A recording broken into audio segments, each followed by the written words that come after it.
have a very important question, Virginia. What was the first thing you did after the seafood festival wrapped? Like, was it a glass of wine? Was it like, what did you do? We need to know. Well, I can't lie. I actually drank wine throughout the festival. That's our girl. Yes, Yes. good. And throughout and after, I'm still drinking wine. So We love that's this. normal for me anyway. But no, after it was interesting. I thought I'd go home and crash, and I couldn't sleep Sunday night. I guess I was just still, my adrenaline was still kind of going through my body, and it was funny because our board chair said he couldn't either. He had to go to the doctor next day to give him something to help him sleep the next night. But now Monday night I crashed, and Tuesday night I crashed, and Wednesday started getting better. So today I feel pretty rested, but I said a little prayer, thank God, and like I said, try to get some sleep. Shoo. Oh my gosh. I still can't believe it. Well, you guys, if you are just hopping on here, this is Virginia Yopp, and Virginia is our new director of the Seafood Festival. So we are so lucky to have Virginia. This is her first year in this role. Holy moly, what a warm welcome to your role, right? I mean, thank you, Ian.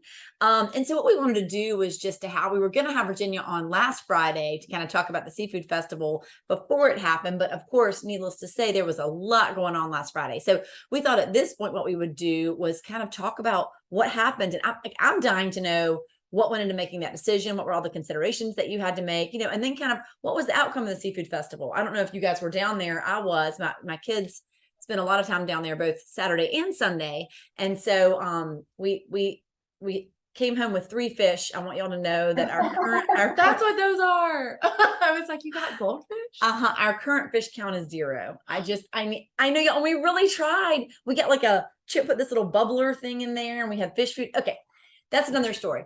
But anyway, so just kind of the big picture. So Virginia, welcome. Clearly, I need to back off the coffee, you guys. It's tea. Okay, but also I'm drinking my coffee. I'm not out of a seafood festival, but out of Tennessee. My son's a junior at Tennessee, so I'm drinking Tennessee. You're repping this morning. That's good. That's great. So Virginia, I mean, we've established you're getting back into your groove as far as your rest is concerned. But I mean, how and you have an incredible board. How overwhelmed were you trying to figure out making this decision about what to do? Well, a lot of prayer. And again, a lot of wine, but no, we were, our first goal was always safety. Sure. Safety for everyone. We simply just cannot hold a festival, if there's safety risk. But we started working very closely meeting with the town of Morehead City, and then Carteret County Emergency Management folks, and then started getting on calls, Zoom meetings with the Carteret County was kind enough to put myself and our board chair on the list that went out to like all the municipalities, like that list. So we were getting updates twice a day, weather forecast, and it changed daily. And so the last several days they had Zoom meetings and with National Weather Service out of Newport.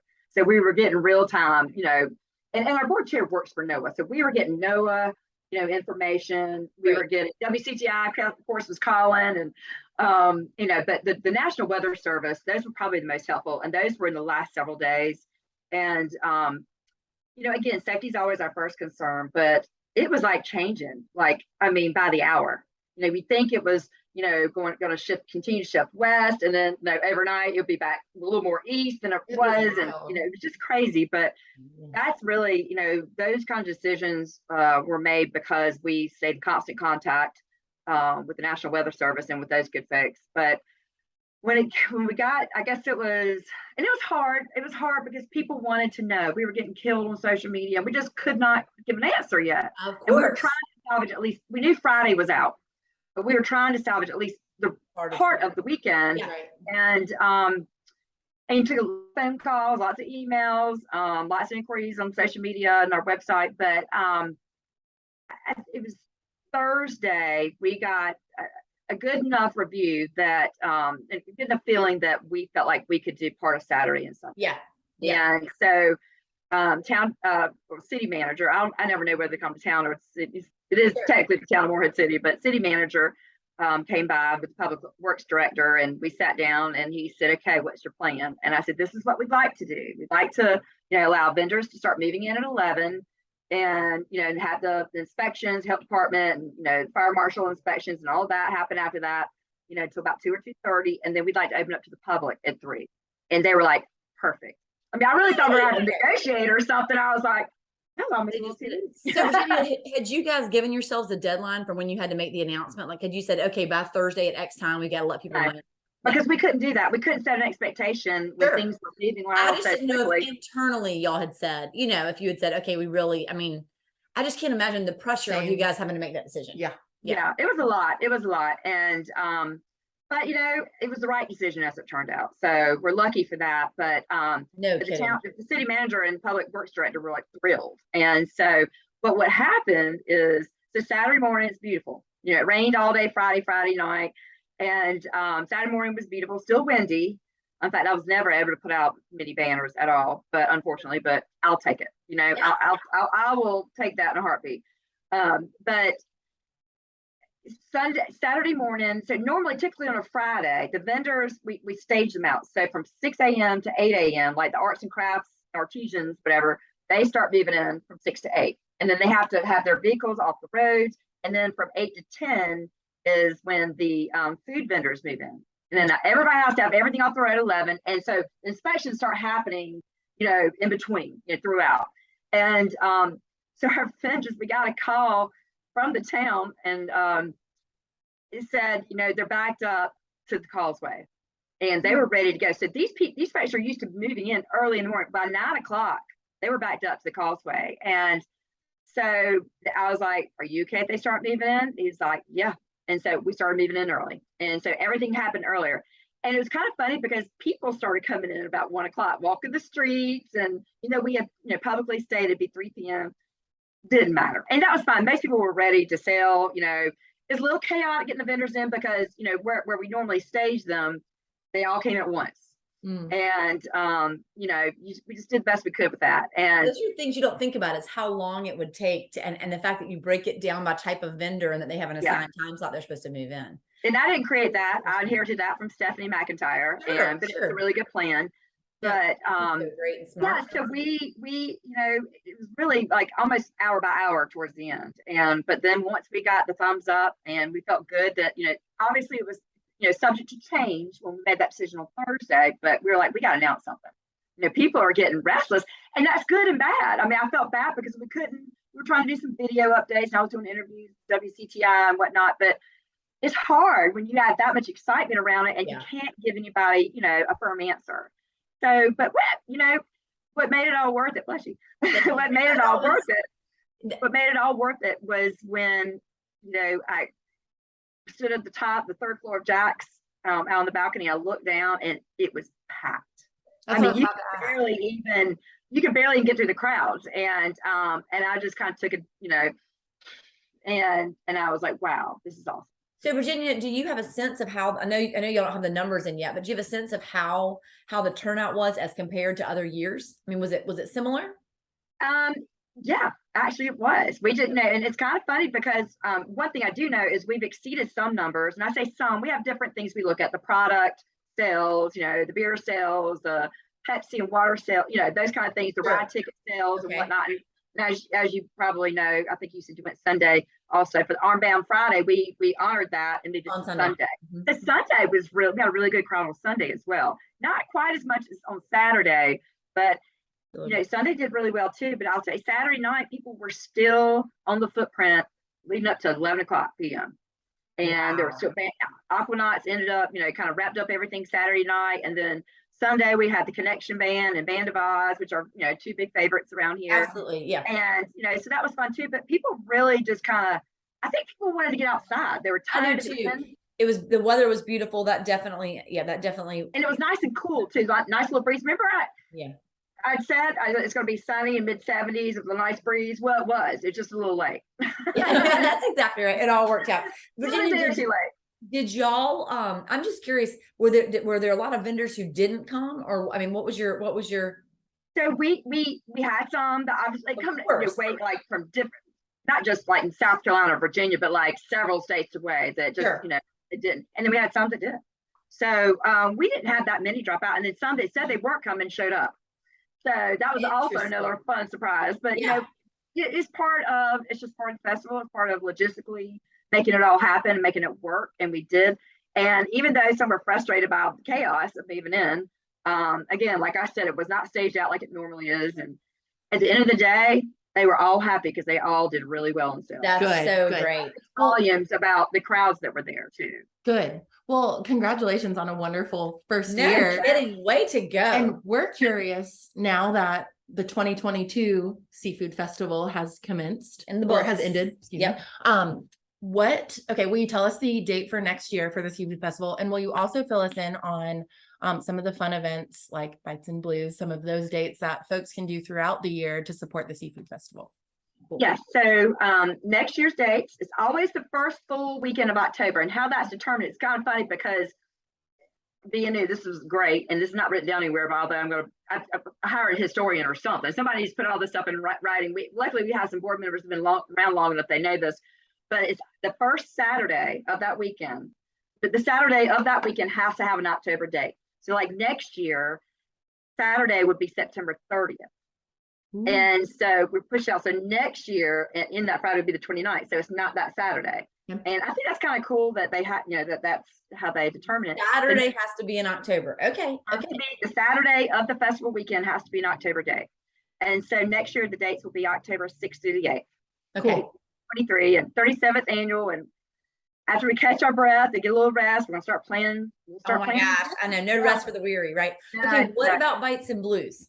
Okay. So we just determined that today, a couple weeks ago. It will be April 1st. Ooh. Oh, Part of that is we look at the calendar for the Carteret County public school system, when there's spring break, and then you got to take into account of Easter and all this other stuff. So that seemed to be the safest Saturday. It didn't have anything, and actually, if you take spring break, you got 2 weekends there. You can't really do anything around. You're right. The first one and the last one. You're right. Right. The spring break will start the following weekend, right? Yes. Yeah. Okay. So So it's April 1st. And we've not set a date for Toast to the Coast yet, but we were already getting inquiries. We've been getting inquiries about Bites and Blues, which is awesome. Oh my God, it's so much fun. Yeah, it is. For folks who might not know what Bites and Blues is, will you just give a very brief rundown of what that event entails? So what Bites and Blues is you buy it. It's a ticketed event, and we sell tickets of around $55. I can't remember the exact number, but around that. And we only sell 650 tickets. And last year they sold out in less than an hour. It's one of our favorite. People really have to pay attention to social media because we post a lot on social media and like prepare people. And so that's what I've been telling people. Really around March, late February, early March, really start paying attention to social media and those posts. But so what it is we partner with waterfront restaurants and actually some restaurants other places, but they partner with we have hosts like some of the stores, they don't sell food or anything. We can partner with them, but they prepare 650 bites of something special and that they want to showcase. And so we print a map and as part of the ticket.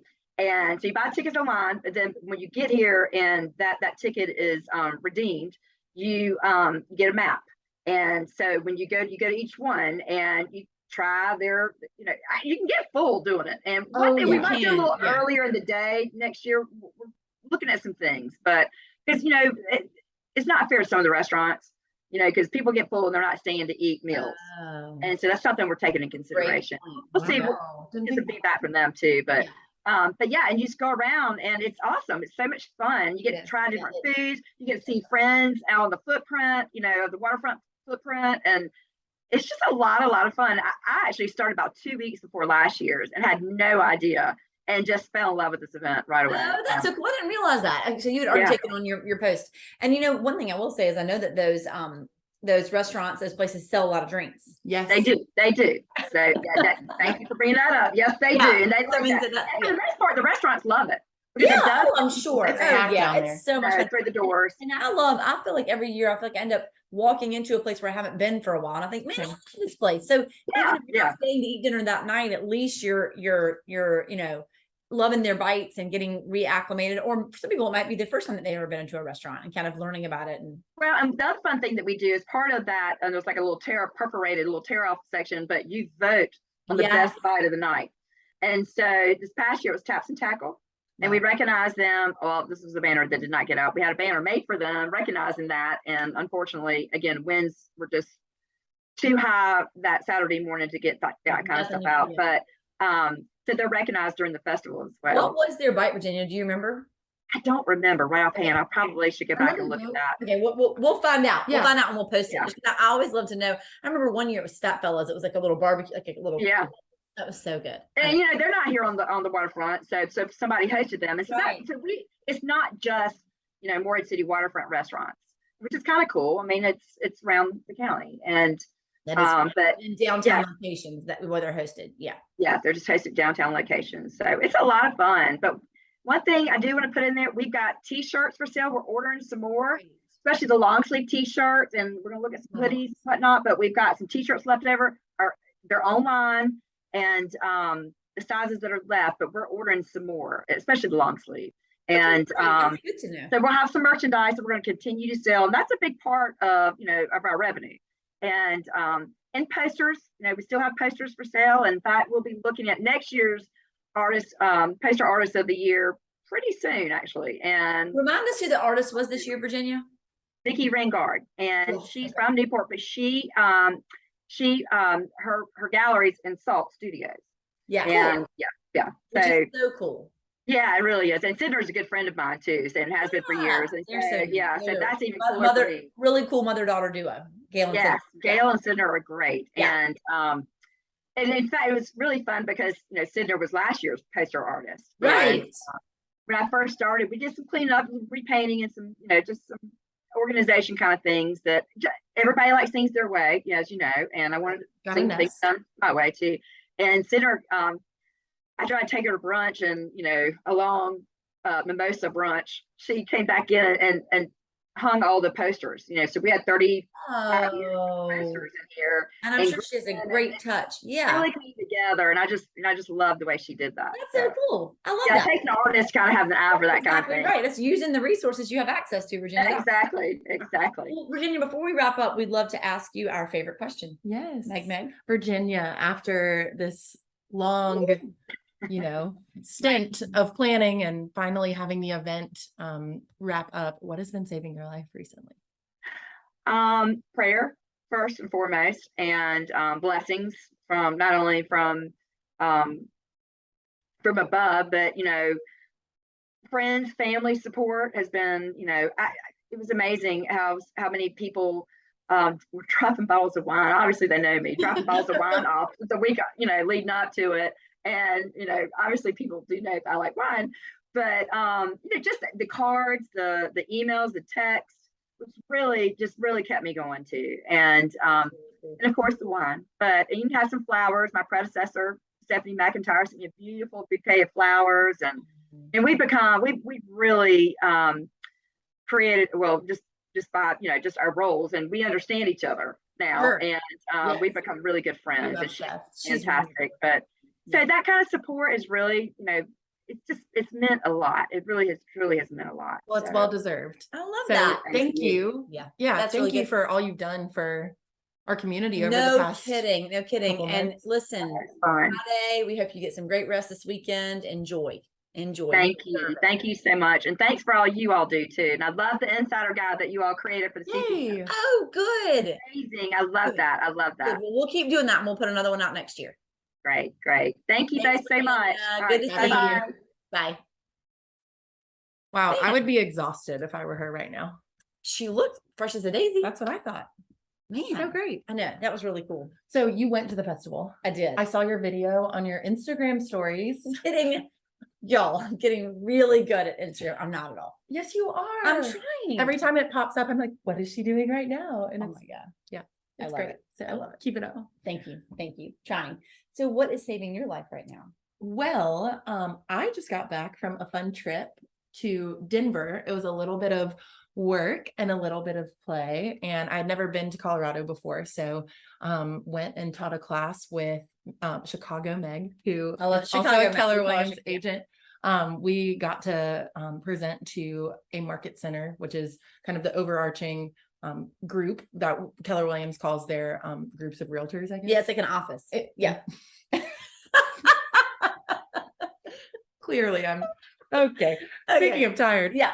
Okay, we got it. So we got to present a little bit about marketing and telling your story But and I things love like that you that. say a little bit. Y'all, Meg taught a 6 hour, right? It was, yeah. Meg taught a 6 hour class in Denver at the end of last week. It was- so, and it's so cool. I mean, just so proud. And anyway, that sounds condescending. I don't know. No. I just mean, but like so proud to know Megan, to get to work with her, just that she's so good at what she does, that the Denver office of Keller Williams wanted her to fly out there and teach their That's so agents. kind. That's so Well, I kind. mean, Thank you. yeah. It's all the things that you throw up into the air that we grab and learn from. So I don't know about that. I always say, I've Bless said y'all it hearts. multiple times on here, but our job is to take your ideas and put them down on paper. Wow. So it's not, anyways, anyways, we can agree to disagree, but anyway, but that, I know that was awesome. it was so fun. That was saving my life. It was so cool to meet all those people. And then it was really cool to see Denver. So it was great.